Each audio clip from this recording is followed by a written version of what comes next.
Vamos abrir a palavra de Deus em Mateus, capítulo 4, versos 18 a 22. Caminhando junto ao mar da Galileia, viu dois irmãos, Simão, chamado Pedro, e André, que lançavam as redes ao mar, porque eram pescadores.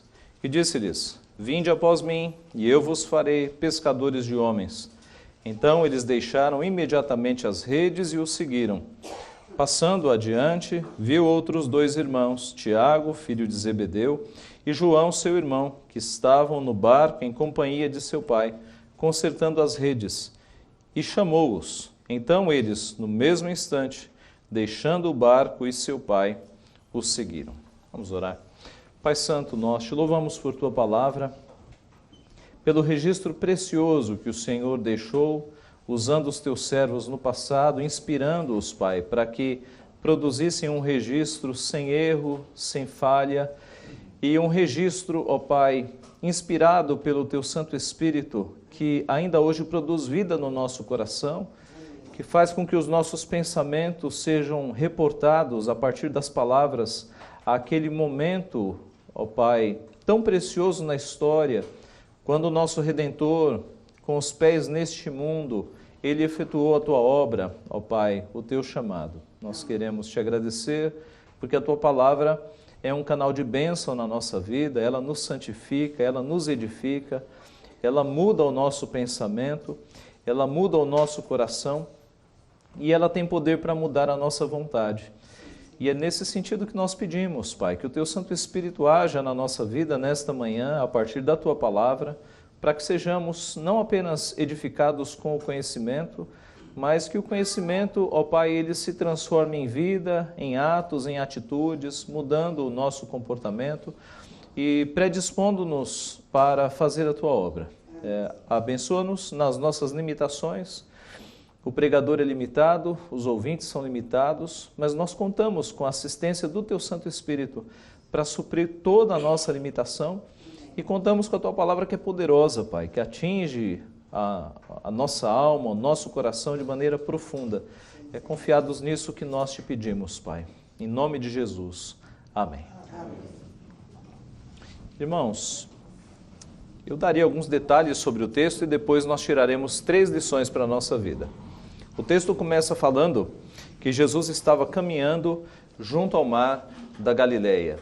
Boa parte do ministério de Jesus foi ali, junto ao mar da Galileia. O mar da Galileia era um grande reservatório de águas, chamado no passado de Mar de Quinerete. E olhando, você não via a outra borda, era de fato uma grande extensão de águas. E como aqueles povos antigos, era natural que as pessoas elas se aproximassem e vivessem mais próximo das águas, porque ali você tinha o comércio dos peixes, os pescadores conseguindo os seus peixes, e a economia era basicamente perto de onde havia esses mares. Jesus, como aquele que estava próximo das pessoas, ele passa boa parte do seu ministério junto ao mar da Galileia, caminhando junto ao mar da Galileia. Nós podemos imaginar a cena, o mar ao lado e Jesus andando, beirando ali o mar da Galileia. E na borda do mar da Galileia, embarcações, barcos com os seus pescadores, alguns recolhendo peixes, outros consertando redes, e Jesus caminhando naquele caminho. Diz o texto que ele viu então 2 irmãos, Simão, chamado Pedro, e André. Antes disso, o fato de Jesus, enquanto caminha, ir ensinando, é um diferencial do ministério dele. Note que Jesus não tinha uma escola estabelecida, Jesus não tinha um endereço em que ele chamava discípulos para ali ensinar. O método de Jesus, que na filosofia foi até chamado de peripatético, o método de ensino enquanto anda, era um método aplicado no passado, mas me parece que o método de Jesus era ainda mais forte. Porque os filósofos do passado que ensinavam dessa forma, ensinavam enquanto andavam, eles não tinham uma convivência com seus discípulos da forma como Jesus teve. Jesus não apenas ensinava andando, Jesus ele passou a morar com os seus discípulos. Os discípulos se alimentavam com ele. Em todos os momentos, os discípulos estavam com Jesus. Não era um professor dando aulas num horário fixo, mas era um mestre discipulando cada momento da vida dos seus discípulos. E aqui neste momento, no começo do Evangelho de Mateus, é quando nós vamos encontrar Jesus iniciando então o seu ministério, chamando os primeiros discípulos. E aí sim nós temos a relação dos dois primeiros. Viu dois irmãos, Simão, chamado Pedro, e André. Pedro nós vamos conhecer de modo muito abundante na sequência dos evangelhos e no livro de Atos. Pedro era aquele homem impetuoso, aquele homem de temperamento forte, que tinha rompantes, por vezes de frases excelentes e por vezes de comportamento pecaminoso. Ele vai se tornar, se você reparar no livro de Atos, o líder dos 12 apóstolos.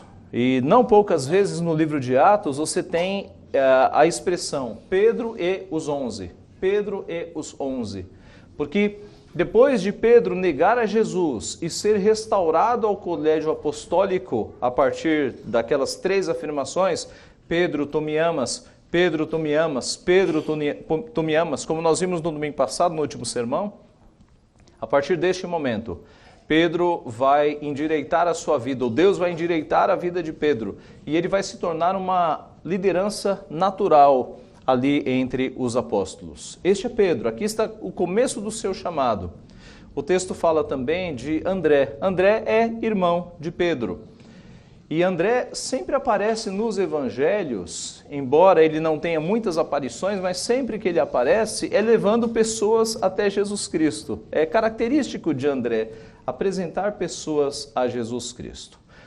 Ora, não foi o primeiro contato de Pedro e de André com Jesus, este contato aqui. Eles tiveram um contato anterior. Vá para João capítulo 1. João capítulo 1. Do verso 35 ao 42. Aqui nós descobrimos que este André era discípulo de João Batista. Veja, João 1, de 35 ao 42. É um texto anterior, né, ao momento que nós estamos estudando aqui em Mateus. No dia seguinte, logo depois do batismo de Jesus, estava João outra vez na companhia de 2 dos seus discípulos, e vendo Jesus passar, disse: Eis o Cordeiro de Deus. Os 2 discípulos, ouvindo dizer isto, seguiram Jesus. E Jesus, voltando-se, vendo que os seguiam, disse-lhes: Que buscais? Disseram-lhe: Rabi, que quer dizer mestre, onde assistes? Respondeu-lhes Jesus: Vinde e vede. Foram, pois, e viram onde Jesus estava morando, e ficaram com ele aquele dia, sendo mais ou menos a hora 10ª. Era André, o irmão de Simão Pedro, um dos 2 que tinham ouvido o testemunho de João e seguido Jesus.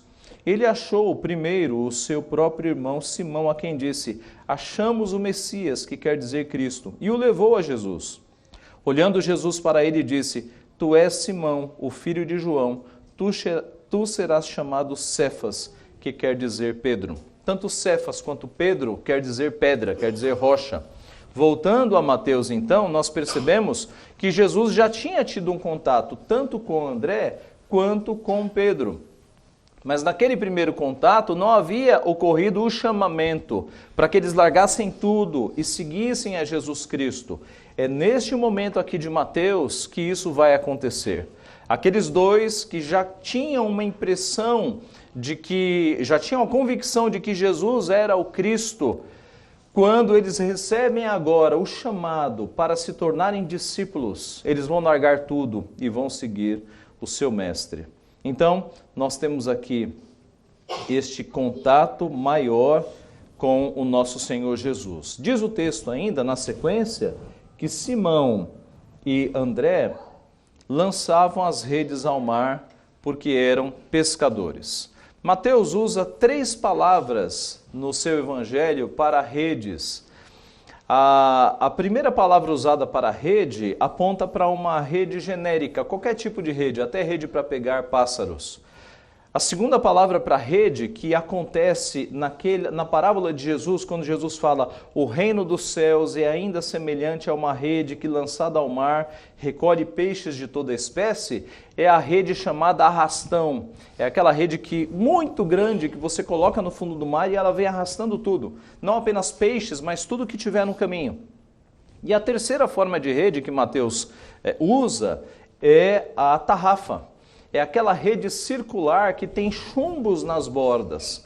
O texto aqui está falando justamente dessa terceira rede, que é a tarrafa. É a ideia, então, de pescadores que são muito hábeis no jogar a rede. Essa tarrafa, quando jogada com perícia, ela forma um círculo e ela cai em círculo na água. E os chumbinhos fazem com que ela afunde e aí os peixes sejam ali capturados. É desta última rede que o texto está falando.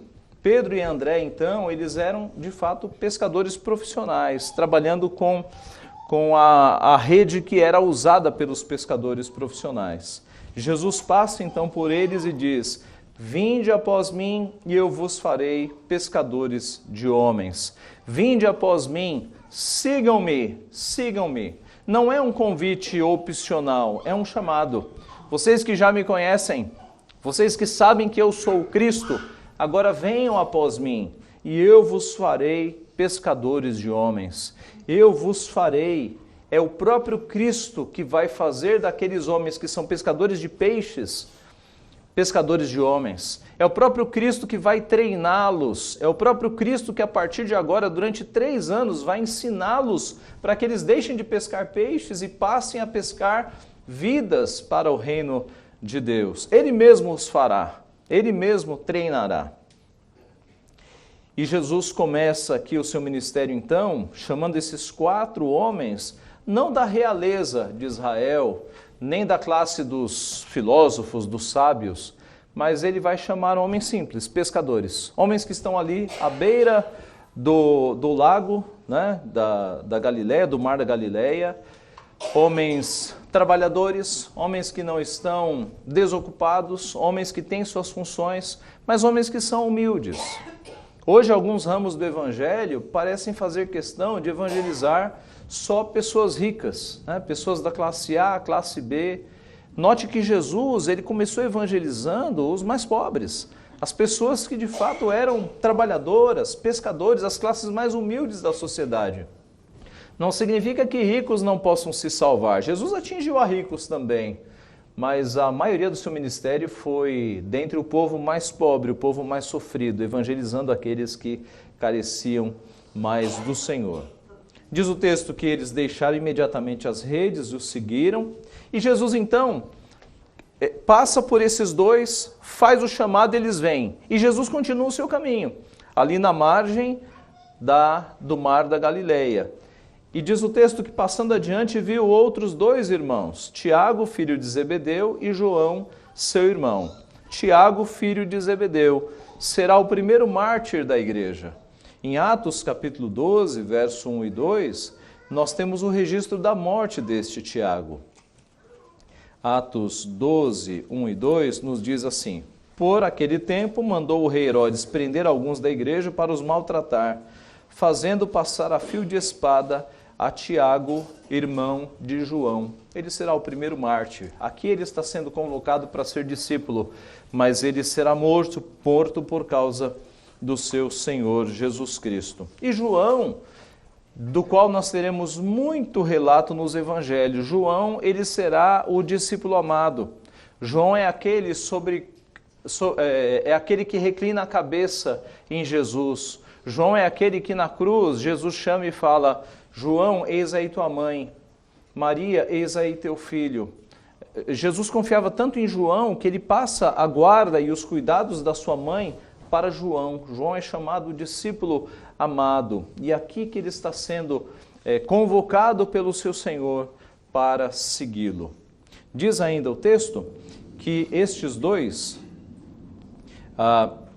Tiago e João, estavam no barco em companhia de seu pai, consertando as redes. Tiago e João, então, não estavam pescando, mas estavam remendando as redes.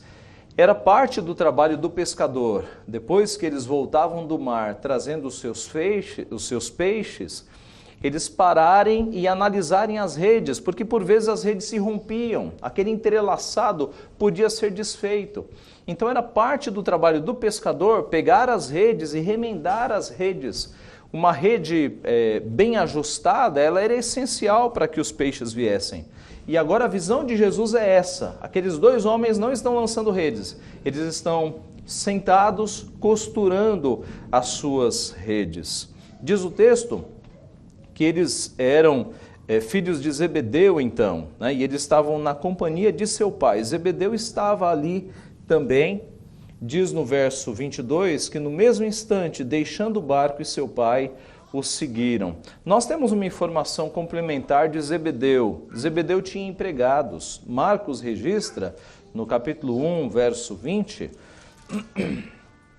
num texto paralelo, Marcos 1, 20 diz assim: E logo chamou, deixando eles no barco a seu pai, Zebedeu, com os empregados, seguiram após Jesus. Então, eles saem e eles não deixam o pai desprovido. O pai continuará a sua vida de pescador porque ele tinha empregados. Já naquela época havia pescadores com mais condições, ao ponto de ter empregados, né, de ter uma empresa, e pescadores mais simples. O caso aqui, eles eram filhos de um homem que tinha empregados. Então tudo indica que era um pescador com mais posses, com mais condições. Irmãos, tendo analisado então tendo tido um panorama desse texto, quais são as lições que nós tiramos para a nossa vida? O que nós fazemos quando nós recebemos uma convocação, um chamado importante? Não é um convite fraco, né? Jesus não fez um convite para que eles pensassem, foi uma convocação. Eles sabiam que Jesus era o Cristo, que Jesus era o Messias, assim como nós sabemos. O que nós fazemos quando Cristo nos chama para os seus caminhos? Como nós devemos atender? Como foi que eles atenderam? 3 lições. A primeira é que eles atenderam com abnegação. Eles deixaram as redes. Eles deixaram as redes. Nós vemos isso no versículo de número 20. Eles deixaram imediatamente as redes. Para aqueles homens deixarem as redes, ou deixar as redes para aqueles homens, apontava para o seu sustento. Foi um ato de fé. Eles deixaram as redes para seguir Jesus e eles não colocaram em primeiro lugar o seu sustento, a sua forma de manutenção. Eles abnegadamente, com fé de que Jesus, que era o Cristo, supriria todas as suas necessidades, eles deixaram o seu trabalho e seguiram a Jesus. Um tempo depois, nós vamos encontrar outro discípulo com o mesmo procedimento. Mateus, Levi, né? Ele deixa a sua coletoria, ele era cobrador de impostos, e ele deixa o seu posto assim que Jesus o chama. Ele imediatamente larga o posto e vai seguir Jesus.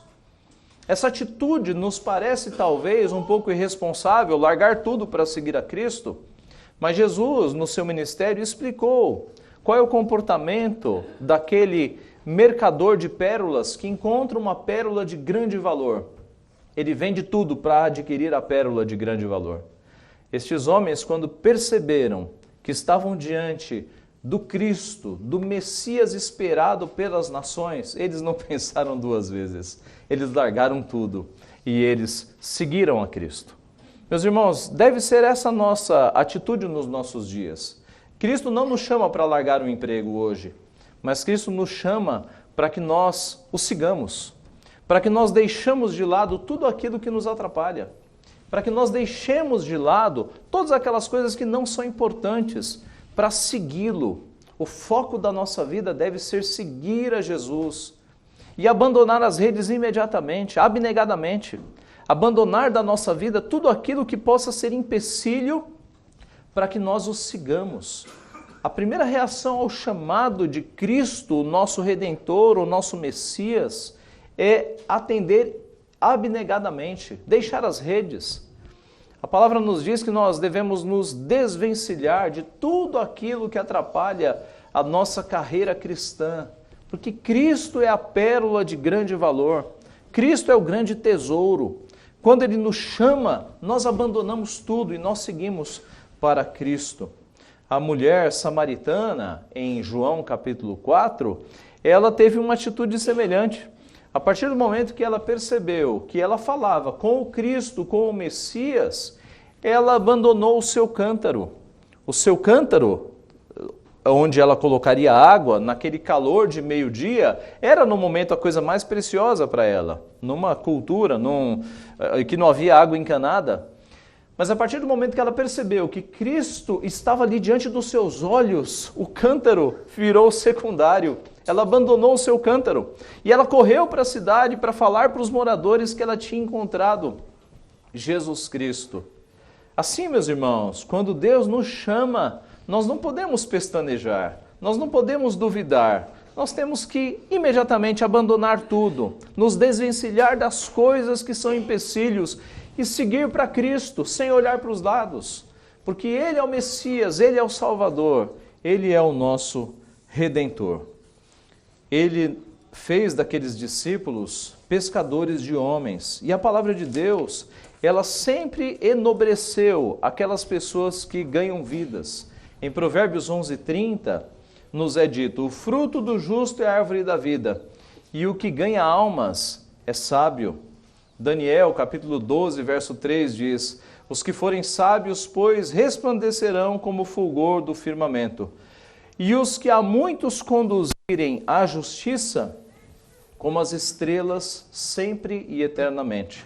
Isaías 52, que formosos são sobre os montes os pés do que anuncia boas novas. Versículo repetido por Paulo em Romanos 10, 15. Como pregarão se não forem enviados? Como está escrito: quão formosos são os pés dos que anunciam coisas boas. E o apóstolo Paulo, mostrando a beleza de pregar o evangelho, ele disse: fiz-me fraco para com os fracos, com o fim de ganhar os fracos. Fiz-me tudo para com todos, com o fim de, por todos os modos, salvar alguns. Tudo faço por causa do evangelho, com o fim de me tornar cooperador com eles. Quando Jesus chama esses homens para serem pescadores de homens, Ele está chamando para o trabalho mais nobre que há na palavra de Deus, que é pregar o Evangelho. Jesus era um pregador do Evangelho, o seu ministério foi pregar o Evangelho, ali às margens do mar da Galileia, e agora Ele está chamando discípulos para fazer a mesma coisa. Ele nos chama também. Ele nos chama não apenas para nos salvar, mas para que nós sejamos também pescadores de homens, para que nós preguemos o Evangelho e tragamos outras pessoas para os seus belos caminhos. A primeira atitude, então, ao chamado de Jesus é atender abnegadamente. Eles abandonaram as redes. A segunda atitude é atender com rapidez. O texto diz que eles deixaram imediatamente. Eles não pediram tempo para terminar de recolher os peixes, eles não pediram tempo para terminar de consertar as redes, para, quem sabe, um aviso prévio para o seu pai. Diz o texto que eles imediatamente seguiram Jesus Cristo. Quando Deus nos chama, nós não podemos dizer: eu sou muito jovem, Deus, talvez mais na minha maturidade eu deva ir para a igreja, atender o seu chamado. Quando Deus nos chama na infância, nós atendemos. Quando Deus nos chama na adolescência, nós atendemos. Quando Deus nos atinge na mocidade, nós atendemos. Quando Deus, no plano da sua vida, nos chama na madureza ou na velhice, nós atendemos imediatamente.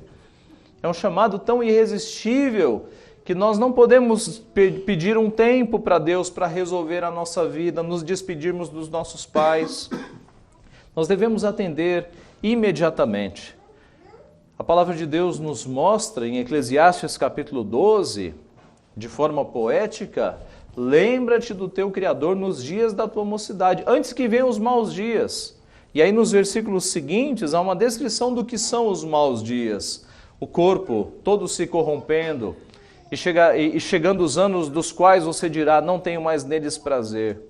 Aqueles que são chamados na adolescência, que são chamados na infância ou na mocidade, não devem dizer: quando eu ficar velho eu irei para a igreja, eu me tornarei crente, mas devem atender imediatamente, porque é Deus, o próprio Deus, te chamando para os seus caminhos.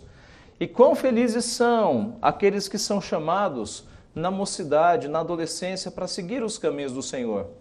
Quantos de nós que foram chamados, ou quantos de nós irmãos que foram chamados mais na fase adulta, não dariam tudo para que tivessem sido chamados na adolescência, na juventude? Quantos pecados não teriam sido evitados?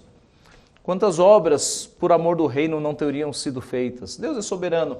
Ele nos chama no tempo em que Ele define. Mas quando Ele chama, nós devemos de fato atender. Jesus fala de um jovem que quando Ele o chamou, ele disse: Senhor, permite-me ir primeiro sepultar meu pai. Replicou-lhe, porém, Jesus: segue-me e deixa aos mortos os sepultar os seus próprios mortos. Mateus capítulo 8. Não significa que o pai dele havia morrido e estava esperando o enterro. A forma deste jovem dizer era no sentido de que deixe-me ficar até o final da vida do meu pai. Quando ele morrer, aí eu terei condições de te seguir. E aí Jesus fala: não, deixa os mortos sepultar os próprios mortos. Você deve me seguir agora e não ficar criando empecilhos e adiamentos para o chamado do Senhor. A segunda lição que nós tiramos então, meus irmãos, desse texto: quando Cristo nos chama, nós atendemos imediatamente. A primeira é abnegadamente, deixando as redes. A segunda é rapidamente, imediatamente, como eles fizeram. E a terceira é que nós atendemos com atitude. Diz o texto que eles o seguiram. Verso 22 diz: então eles no mesmo instante, deixando o barco e seu pai, o seguiram. Então nós atendemos com atitude, não apenas com assentimento intelectual, ok, mas nós vamos, é com atitude, é seguir a Jesus. Não é apenas aceitar as suas doutrinas, mas é passar a viver as doutrinas, é aceitar com atitude. E foi isso que os discípulos fizeram. Eles não apenas compraram uma ideologia, um pensamento, mas eles se tornaram discípulos. Eles passaram a viver como o seu mestre estava vivendo. E no curso do Evangelho e entrando em Atos, nós vemos como estes homens de meros pescadores desconhecidos, eles passaram a espelhar a própria vida de Jesus Cristo, o seu mestre. E nós vemos isso bem registrado. Em poucos anos, nós vamos encontrar este Pedro, um simples pescador, como aquele que é um real discípulo de Jesus Cristo. Como eu mencionei, um líder dos 12 lá no livro de Atos. André, nós vamos encontrá-lo levando mais pessoas a Jesus Cristo. Tiago, vamos encontrar este homem morrendo por Cristo lá em Atos 12, como nós já lemos. João, o discípulo amado, que é dos 4 quem mais vai viver, nós vamos encontrá-lo escrevendo o Evangelho, escrevendo as epístolas e no final da sua vida escrevendo o Apocalipse, quando ele está exilado na ilha de Patmos. É quem mais vai viver dos 3. São homens, meus irmãos, que foram usados de fato por Deus, que tiveram as suas vidas transformadas, porque eles não as sentiram apenas intelectualmente, não compraram apenas ideias, mas eles com atitude seguiram a Jesus Cristo. E esse é um diferencial, meus irmãos. Você pode ter uma posição política, você pode ter uma posição econômica, você pode, dentro da sua área, da sua profissão, seguir uma escola, mas quando se trata de Cristo, não é apenas você ter uma posição ou uma opinião, é vida, é viver aquilo que nós cremos. Não é apenas você ter ideias sobre algo, mas é as suas ideias influenciarem e transformarem todo o teu modo de vida. Seguir a Jesus Cristo é aplicar os ensinos de Cristo na nossa vida. E isso muda a nossa forma de pensar, isso muda a nossa forma de falar, isso muda todos os nossos atos, toda a nossa vida. Você vai recusar empregos, porque estes empregos, por vezes, vão pedir que você faça coisas contra Jesus Cristo e você vai recusar. Você vai recusar amizades, quando você perceber que essas amizades estão te levando para longe dos caminhos de Deus. Você vai recusar relacionamentos quando perceber que esses relacionamentos vão te afastar do teu Senhor Jesus Cristo. Então, seguir a Jesus Cristo não é apenas, eu repito, você concordar com uma ideologia, como se você concordasse com uma ideologia econômica liberal ou conservadora, mas você nunca entrasse em economia. Seguir a Jesus Cristo é, de fato, aplicar os ensinos de Cristo na tua vida, nas pequenas coisas. É a forma como você vive 24 horas por dia. É a forma como você se relaciona no seu trabalho, com os seus amigos. Aquilo que você faz e aquilo que você não faz. Influencia as respostas que você vai dar ao teu marido que não é crente. As respostas que você vai dar à tua esposa que não é crente. A forma de tratar os teus filhos. A forma de tratar os teus pais. Seguir a Jesus Cristo influencia todas as nossas palavras e pensamentos. Nós não podemos seguir a Jesus Cristo, nos chamarmos discípulos de Cristo, se as pessoas olham para nós e não veem Jesus Cristo. O discípulo imita o mestre. Se as pessoas olham para nós, elas têm que ver pequenos cristos. Aliás, lá em Antioquia, quando os cristãos foram chamados pela primeira vez de cristãos, por que eles foram chamados cristãos? Porque as pessoas olhavam para aquele grupo de crentes e viam pequenos cristos. E viam ali como que miniaturas de Cristo. Olha, eles vivem como Cristo. Vamos chamá-los de cristãos. Que privilégio, meus irmãos, é quando olham para nós e falam: ei, você é crente, não é? Porque você não fala essas coisas, porque você vive diferente, porque você devolve o troco quando o troco vem a mais, porque você é honesto nos teus relacionamentos. Cristo nos chamou para isso. Não foi para vir uma vez na semana no culto, no domingo, e cumprir as nossas obrigações na igreja. Cristo nos chamou para que nós vivamos 24 horas por dia. E as pessoas olhem para nós e vejam Cristo de alguma forma estampado no nosso rosto. E as nossas ações denunciem isso. E as nossas palavras denunciem isso. É isso que é ser cristão. É muito mais do que você assinar um documento dizendo a minha religião é evangélica. É muito mais do que isso. Cristo não é o nosso professor. Um professor entra na sala de aula, dá um conteúdo que às vezes nem ele concorda, mas ele tem que dar porque está na grade. Os alunos fingem que aprendem na maioria das vezes, aprendem para a prova e depois nunca mais lembram, não é? A nossa relação não é de professor e aluno. A nossa relação com Cristo é de uma relação antiga, de mestre e de discípulo, em que o discípulo, ele quer se tornar igualzinho ao mestre, e ele vai imitar o mestre nas suas palavras, nas suas ações, na sua forma de falar e de não falar, na sua forma de reagir quando está com calma, na sua forma de reagir quando está nervoso. Nós imitamos Jesus Cristo. Paulo traduz isso e sintetiza o pensamento dizendo que nós devemos atingir a estatura do varão perfeito. Nosso alvo é Jesus Cristo. Quando nós somos chamados por Cristo, nós não devemos estacionar na vida cristã. Nós temos um alvo. O nosso alvo agora é nos parecermos ao máximo com o nosso mestre. A imitação é muito comum nos nossos dias, não é? Adolescentes imitam super-heróis, jovens garotas imitam cantoras. As pessoas vivem imitando umas às outras. Aí daqui a pouco um jogador de futebol faz um corte de cabelo diferente e a garotada está todo mundo imitando o corte. Ou então numa novela, a novela cria uma moda diferente, aí está todo mundo seguindo a moda. As pessoas imitam.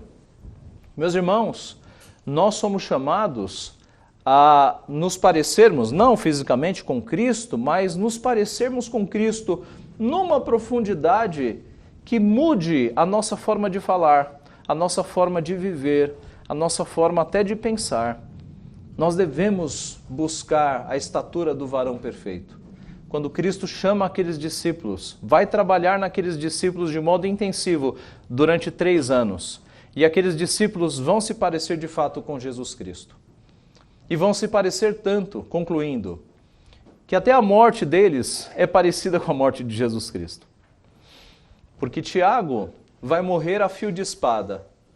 Eu desconfio, o texto não nos dá detalhes, mas eu desconfio que decapitado, desconfio. Porque era essa forma, né, de matar mártires naquela época.